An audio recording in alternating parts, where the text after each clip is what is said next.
Selamat pagi Indonesia. Anda menyaksikan seputar Bali terkini pukul 9 WITA bersama saya Arna Suputra.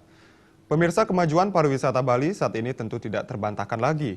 Namun kemajuan tersebut tidak dapat dinikmati oleh seluruh masyarakat dan pembagian kue pariwisata dirasakan tidak adil oleh sebagian masyarakat Bali. Buktinya hingga kini masih ada masyarakat yang hidup di bawah garis kemiskinan.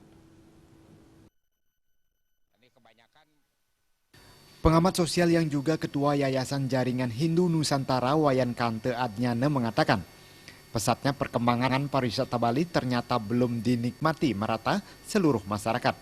Hanya sebagian kecil penduduk Bali menikmati hasil pariwisata yang berlimpah ruah. Sementara sebagian lagi kue pariwisata dan gemerincing dolar sepertinya sebagai jauh panggang dari api dan terpaksa hidup di bawah garis kemiskinan. Ini menunjukkan bahwa kemajuan pariwisata tidak menjamin seluruh masyarakatnya dapat hidup layak dan sejahtera. Pembagian pariwisata itu kan tidak merata gitu ya.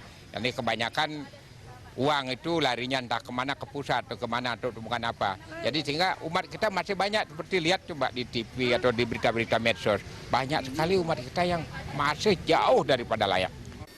Wayan Kante berharap ke depan pemerintah dapat berlaku adil dalam pembagian kue pariwisata, sehingga harapan hidup makmur untuk seluruh masyarakat dapat terwujud. Jenny Ariantini dan Juliana, Bali TV. Pemirsa, demikian seputar Bali terkini kali ini. Nantikan informasi menarik kami dalam seputar Bali terkini 1 jam mendatang. Salam Indonesia.